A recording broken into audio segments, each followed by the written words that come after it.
The space station shook as the alien ship docked. Nobody had expected visitors today, especially not from the Veridan Alliance. Commander Eleanor Wright watched through the viewport as the crystalline ship attached to the human station. Its surface sparkled like diamonds under the station lights. "They didn't schedule this visit," she said to Admiral Peter Franklin, who stood beside her. "No, they didn't," he agreed. "And Veridans never break protocol." The year was 2087. Humans had joined the galactic community 30 years ago, but they were still seen as newcomers. The Veridans, with their advanced technology and military strength, rarely paid attention to Earth. Something was wrong.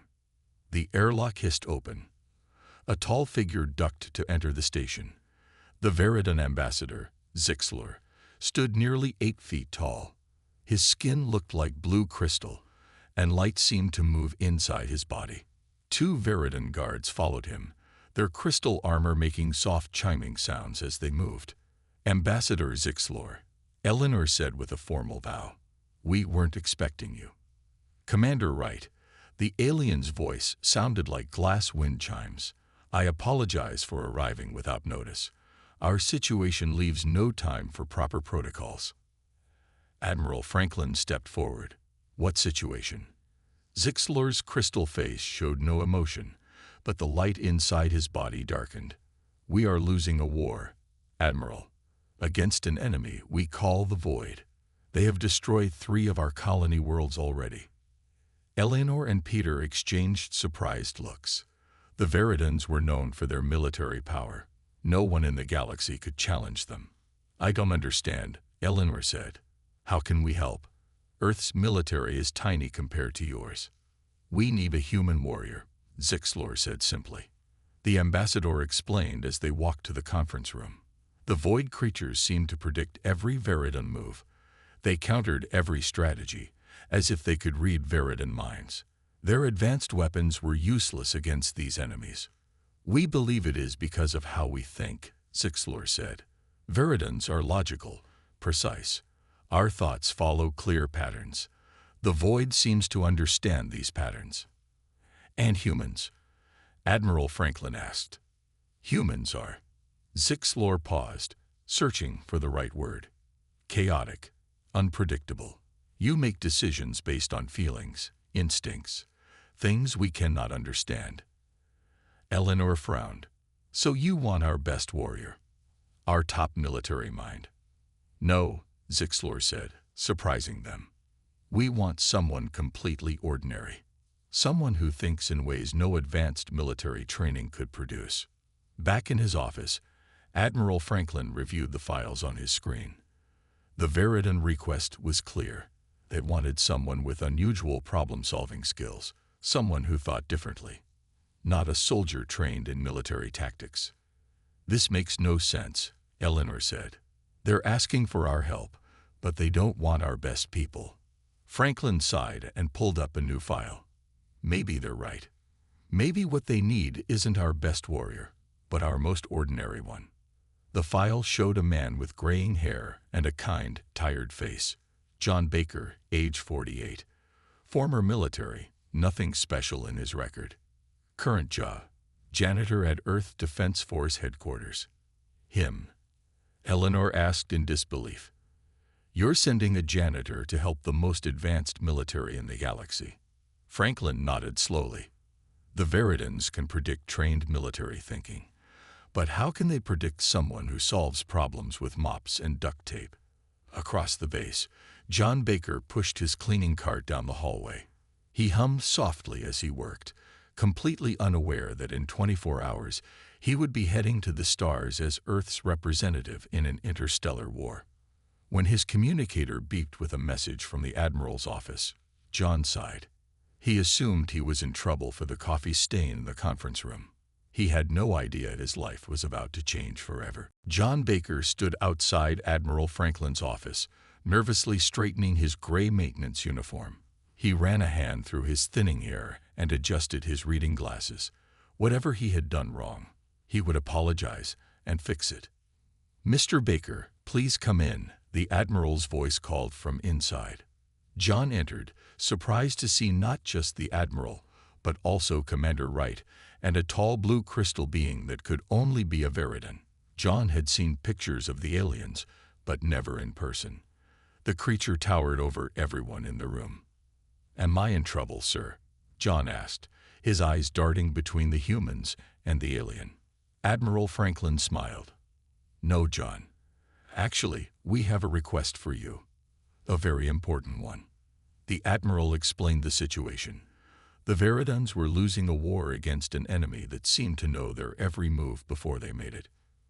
"But I don't understand," John said, confused. "Why me? I'm just a janitor." The crystal alien, Ambassador Zixlor, stepped forward. "Because you solve problems in ways we cannot understand." "What? I just fix things around here." Commander Wright pulled up a video on the screen showing John at work over the past few months.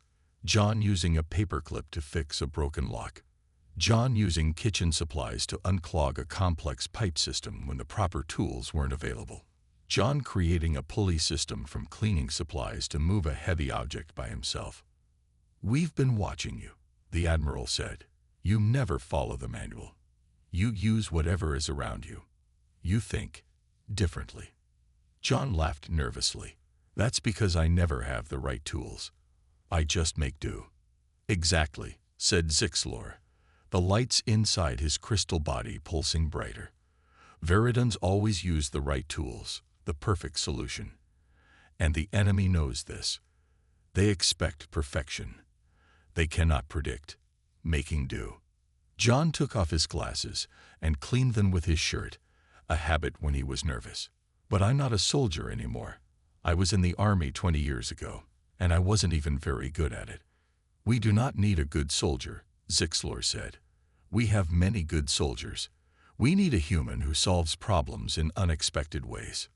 John thought of his small apartment, his few belongings. "How long would I be gone?" "We cannot say," said Zixlor. "The war has already lasted 1 Earth year." John's thoughts turned to his daughter. "What about Sam? I can't leave her alone." "Samantha is 18 now," Admiral Franklin reminded him gently. "And we'll make sure she's taken care of. Full benefits, housing allowance. She can continue her studies without worry." That evening, John sat across from his daughter in their small apartment kitchen. Samantha Baker had her mother's dark eyes and determined expression. Since her mother died 5 years ago, it had been just the two of them. "Dad, you can't go," Sam said, pushing her dinner plate away. "You're not a soldier anymore. You clean floors at the base." "They don't want a soldier," John tried to explain. "They want someone who thinks differently." "That's crazy. They're asking you to fight in an alien war." John reached across the table for her hand. "The Admiral said I wouldn't be fighting. I'd be advising, helping them see things differently." Sam pulled her hand away, tears in her eyes. "You could die out there, billions of miles from home." John had no answer for that. He looked around their simple apartment, at the photos on the wall. His life was ordinary, safe, but maybe, just maybe, he could make a difference out there among the stars. "Your mom always said I could fix anything," John said softly. "Maybe I can help fix this." Sam wiped her eyes. "She also said you were the most stubborn man in the world." "I'll come back," John promised. "I always figure something out, don't I?" 3 days later, John Baker stepped onto the Veridan ship with a single duffel bag. Inside were his clothes, some personal items, and something the Veridans had specifically requested: his toolbox of primitive Earth tools. As the ship pulled away from Earth, John watched his home planet grow smaller. He was no warrior, no hero, just a janitor with a toolbox and a promise to return home. The Veridan ship Crystal Spear was unlike anything John had ever seen. The walls seemed alive with light that pulsed and moved. The ceilings were too high for humans, made for the tall Veridan bodies. Everything was clean, perfect, and strange. John followed Ambassador Zixlor through wide hallways. Veridan crew members stopped to stare at him. Some made soft chiming sounds that John guessed was their language. "They are curious," Zixlor explained. Few have seen humans before. They entered a large room with windows showing the stars. A Veridan in bright armor turned to face them. He was taller than the others, with red light glowing inside his crystal body. Ambassador, the Veridan said coldly. This is the human warrior. Captain Creevil, this is John Baker from Earth, Zixlor said. Creevil walked around John, studying him with glowing eyes. This is what Earth sends. He is old, soft. Where are his weapons? His armor? John shifted uncomfortably. I brought my toolbox. Tools. Creevil made a sound like breaking glass, which John realized was laughter. The void destroys whole planets, and you bring tools. Captain. Zixlor's voice had an edge to it. The council approved this plan. The human stays. Creevil turned away. Your plan will fail, Ambassador, but the ship is yours to command. Later, a female Veridan named Elira showed John to his quarters. She was smaller than the others, with purple light inside her crystal form. I am the ship's scientist, she explained. I study how different species think. John's room was too big, with a bed too large for his human body. The temperature was cold, made for Veridan comfort. Can I ask you a question? John said. Why does Captain Creevil hate me? Elira's lights flickered. He lost his battle group to the void. 300 warriors. Friends. He does not believe a human can succeed where Veridan warriors failed. He's probably right, John admitted. Perhaps, yet your brain is fascinating. Elira pointed to a device on the wall. May I scan you? I wish to study how you think. John nodded, and Elira activated the scanner. Images of his brain appeared on the wall, with colorful patterns moving across them. Amazing, she said. Your neural pathways are so chaotic. No logical pattern, yet somehow it works. Thanks, I think. For the next 3 weeks, John tried to learn about Veridan culture. The food was a challenge, colorful crystals that dissolved in his mouth with strange tastes. The language sounded like music and breaking glass. One morning, John tried to make coffee using the Veridan food system. He pressed the wrong buttons, and the machine began shooting hot liquid and alarm sounds. 3 crew members rushed in, weapons ready, only to find John covered in purple goo. Sorry, he said, wiping his face. Just wanted coffee. The Veridans stared at him. Then one made a small chiming sound. Then another. Soon all 3 were making sounds that John realized was laughter. It was the first time he had seen any Veridans besides Elira show emotion. Word of the human food disaster spread through the ship. Some crew members began stopping John in hallways, asking about Earth foods and customs. Even Creevil seemed less cold, though he still doubted John's value. On the 23rd day of travel, alarms blared through the ship. Enemy vessel detected, a voice announced. Void scout ship approaching. John rushed to the bridge where Creevil was giving orders. Activate cloaking systems, the captain commanded. Prepare energy shields. Captain, John spoke up. If they can predict your technology, maybe don't use technology. Creevil's red light pulsed angrily. What do you suggest, human? John pointed to the screen showing a dense asteroid field nearby. Hide there. Like playing hide and seek. No fancy technology, just rocks. Primitive. Creevil scoffed. Our cloaking is perfect. But minutes later, the ship shuddered as the enemy somehow found them despite their cloaking. Impossible, Creevil said. They detected us through perfect Veridan technology. Asteroid field, John suggested again. Now. After a moment of silence, Creevil gave the order. The crystal spear dove into the asteroid field. Engines minimal, systems dark. The void ship searched for an hour, then left. Later, Elira found John in his quarters. You saved us, she said. John shook his head. I just suggested the obvious. Sometimes simpler is better. Simple to you, Elira said. Revolutionary to us. She paused. We will reach the war zone tomorrow. Captain Creevil has requested you join the strategy meeting. He has. Yes, it seems our weakest warrior may have strength after all. The crystal spear dropped out of faster-than-light travel near a blue-green planet. Proxima Viridum colony looked peaceful from space, but the fleet of ships around it told a different story. Status report, Captain Creevil demanded as they approached. The colony shield is holding, but weakening, a crew member reported. The Void forces attacked again 6 hours ago. John stood quietly at the back of the bridge, feeling out of place among the tall crystal aliens and their advanced technology. Elira motioned for him to join her at a display screen. "These are the Void," she said, pointing to dark, shifting shapes on the screen. John leaned closer. The Void creatures looked like moving shadows with no clear shape. They seemed to flow rather than walk. "What are they?" he asked. "We don't know," Elira admitted. "They absorb energy and technology. They can even absorb Viridian light." She pointed to her own glowing body. "And they communicate through electromagnetic pulses that hurt our minds." The ship docked at the colony's space station. John followed Creevil, Zixlor, and Elira to a large meeting room.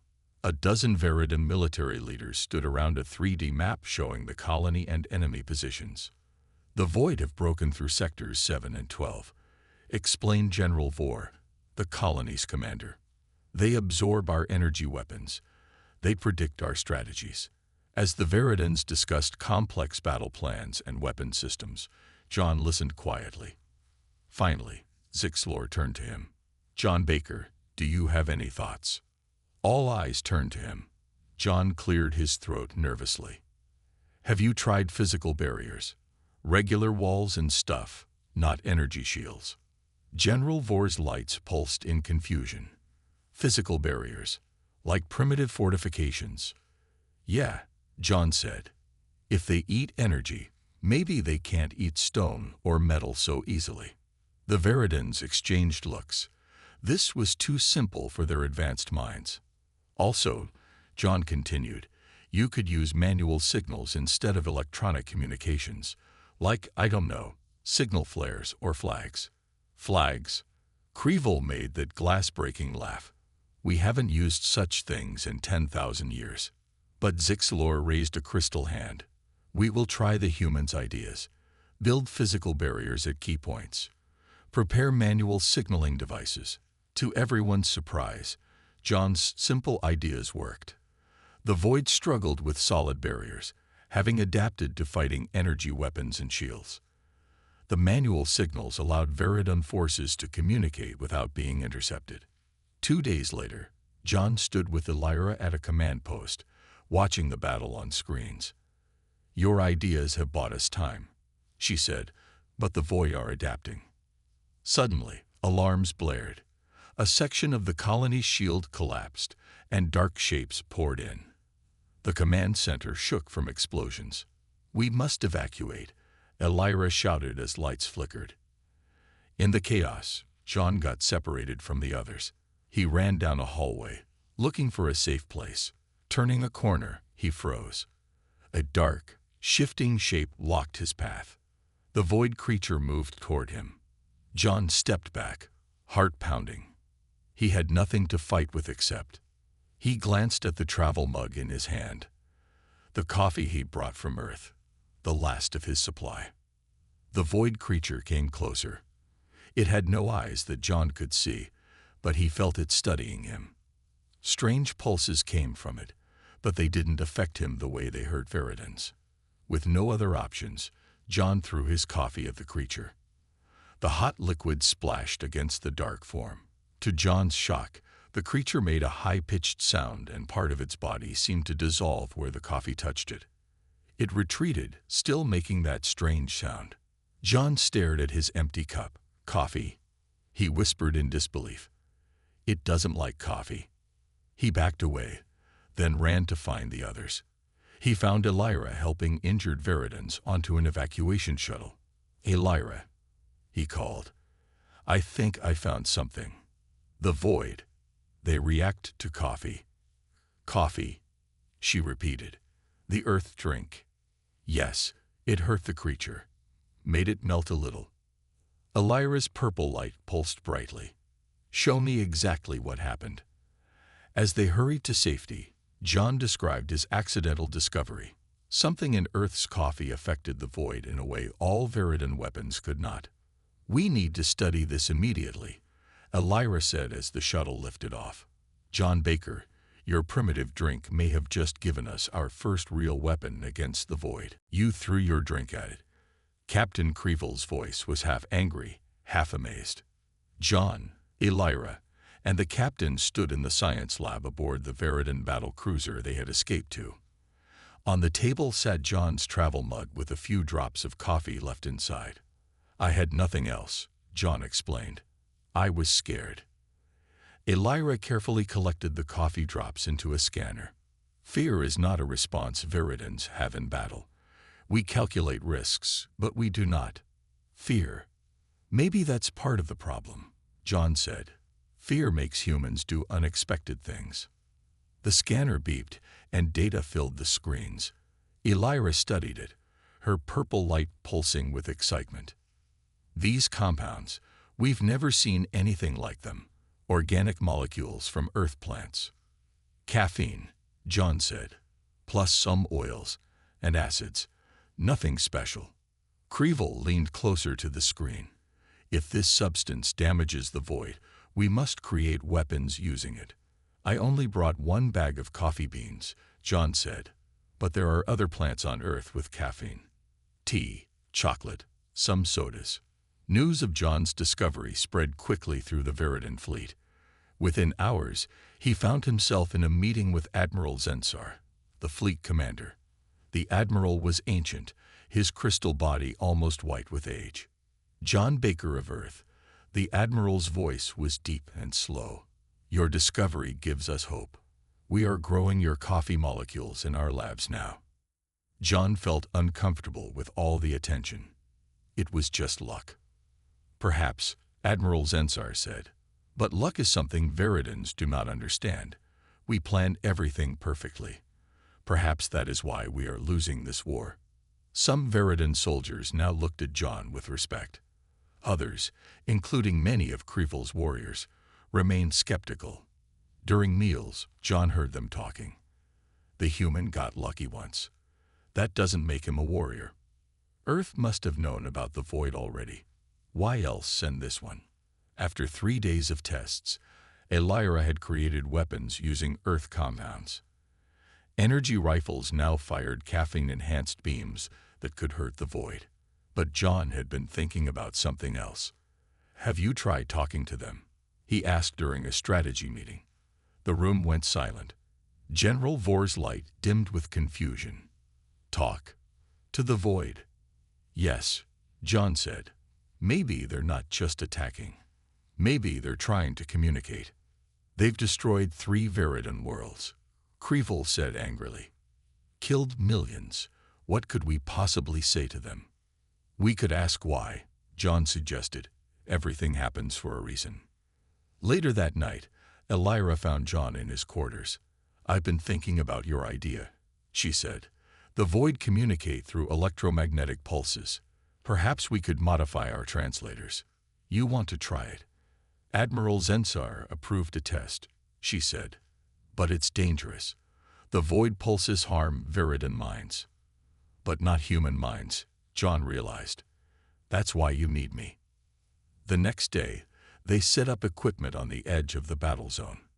John wore a modified communication helmet while Elira operated the controls from a safe distance. Ready? She asked through the radio. No, John admitted, but let's do it anyway. Elira activated the signal. Minutes later, a small void entity approached. It hovered before John, dark and shifting. The helmet translated its pulses into sounds John could understand. Why? Hurt. Us. The translation was rough, but clear enough. John's heart raced. We hurt you. You attacked Veridan worlds. No. Escape. Hungry. Scared. Over the next hour, through difficult communication, John learned something shocking. The Void weren't invaders. They were refugees, fleeing something terrible from beyond the galaxy. They consumed energy to survive. They hadn't realized the Veridan colonies were intelligent beings. When John reported this to Admiral Zensar and the others, reactions were mixed. "This changes everything," Elira said. "Or it's a trick," Creevil warned. But John had seen something in the Void's communication. Fear, just like humans feel. Something was chasing them. Something worse. "I think we need to keep talking," John said. "Because if they're running from something, that something might be heading our way next." For 3 days, John worked with Elira to improve their communication with the Void. They met with a larger Void entity that called itself Nexus. Through the translator, John learned more about these strange beings. "Our home. Gone," Nexus explained, its dark shape shifting constantly. "Devoured by harvesters." "What are harvesters?" John asked. "Machines. Ancient. Hungry. They eat stars." Elira's purple light dimmed with concern. "Star-consuming machines. This sounds impossible." But Nexus sent images through the translator. John and Elira saw massive metal structures larger than planets. The machines surrounded stars, draining their energy until they went dark. "They'd follow us," Nexus warned. "Coming here." When they reported this to Admiral Zensar, a heated debate broke out among the Veridan leaders. "These could be false images," Creevil argued. "A trick to make us lower our defenses." "Why would they need tricks?" John asked. "They were winning the war." Admiral Zensar ordered long-range scans of the edge of the galaxy. While they waited for results, John suggested something bold. "We should invite more Void representatives to meet with us. Show them we want peace." Many Veridans opposed this idea, but Admiral Zensar approved it. The next day, 3 Void entities joined them in a specially prepared room. With John translating, they began to share information. "We did not know your worlds had minds," one Void entity explained. "We need energy to live." "Maybe we can help you find energy sources that aren't colonies," John suggested. Before they could discuss further, an officer rushed into the room. "Admiral, long-range scans have detected something at the edge of the galaxy." Everyone hurried to the command center. The main screen showed distant images of enormous structures moving slowly toward their part of the galaxy. "The harvesters," Elira whispered. "Send these images to Earth and all allied worlds," Admiral Zensar ordered. Within hours, panic spread across the galaxy. Most species began preparations to either run or surrender. The Veridans, for all their military power, had barely survived fighting the Void. These harvesters were far worse. John sat alone in his quarters that night, thinking hard. He was just a janitor who got lucky with coffee. How could he help fight planet-sized machines? A soft knock interrupted his thoughts. Elira entered, followed by Creevil and, surprisingly, Nexus the Void entity. "We have been talking," Elira said. "About you." "Me? Why?" "Because you think differently," Nexus said through the translator. Creevil's red light pulsed steadily. "I didn't believe Ambassador Zixlor when he said we needed a human. I was wrong." "What can I do against those things?" John asked. "Think," Elira said simply. "The way only a human can." John spent the night drawing ideas on paper, not fancy digital plans like Veridans used, but simple pencil sketches. By morning, he had something. "It's crazy," he told them. "But maybe crazy is what we need." The plan was simple. The Veridans had technology. The Void understood the enemy. And humans, along with other minor species, had creativity and unpredictability. "An alliance," John said. 3 completely different kinds of beings working together. 2 days later, John stood before the Galactic Council via hologram. Representatives from 27 species watched as this ordinary human presented his plan. "The harvesters expect logic and patterns," John explained. The Veridons will provide the technology. The Void will disrupt the Harvester's energy collection. And the rest of us will provide what advanced species lack: unpredictability. A janitor's plan to save the galaxy, one council member said doubtfully. Admiral Zensar stood beside John. This human found a way to communicate with our enemy and turned them into allies. His simple substances damaged beings our weapons could not touch. I trust his plan. After hours of debate, the council voted. The alliance would form. Species that had never worked together would now join forces against the Harvesters. That night, John sent a message to his daughter Sam on Earth. "I'm not coming home yet," he wrote. "Something bigger than all of us is happening, but I promise I'll fix this too." Dad. The day of battle arrived 3 weeks later. The Harvester fleet had entered the outer reaches of the galaxy, destroying everything in their path. The Allied fleet waited at a star system called Vega Prime. John stood on the bridge of the Crystal Spear, now the command ship for the entire alliance. Captain Creevil stood beside him, no longer looking down on the human janitor. "Are you afraid?" John asked him. Creevil's red light pulsed softly. "Veridons do not feel fear. But I am. Uncertain." "That's close enough." John smiled. The plan was in motion. Veridon ships formed the front line with their advanced technology. Void entities floated in space between the ships, ready to disrupt the Harvester's energy collection. Ships from Earth and other worlds waited behind, carrying weapons designed by John and Illyra. Simple, unexpected things the Harvesters wouldn't predict. "First wave approaching," a Veridon officer announced. On the main screen, John saw the Harvesters for the first time. They looked like giant metal spiders, each one the size of a small moon. Their legs reached out to grab energy from space itself. The battle was unlike anything John had ever seen. Veridon ships fired advanced weapons. The Void entities swarmed around Harvester legs, disrupting their energy collection. Human and other allied ships launched physical projectiles filled with Earth compounds that the Harvesters couldn't predict or stop. For a while, it seemed to be working. 3 Harvester ships fell back, damaged. The Allied forces pushed forward. Then the Harvester mothership appeared, a massive structure that dwarfed all others. It fired a weapon that tore open space itself, creating a rift that began pulling in ships and energy. "Our systems are failing," Illyra shouted over the alarms. "They're using the rift to drain our power." John watched as Allied ships were pulled toward the rift. Communications broke down. The careful plan fell apart as ships lost contact with each other. "What do we do?" Creevil asked, turning to John. John thought quickly. If the Harvesters were machines that predicted patterns, then the answer had to be something completely unpredictable, something no machine would expect. "What? You can't go out there," Illyra protested. "That's why it will work," John explained. "They predict patterns. What's less predictable than one human flying into the rift?" Despite objections, John launched a small shuttle toward the rift.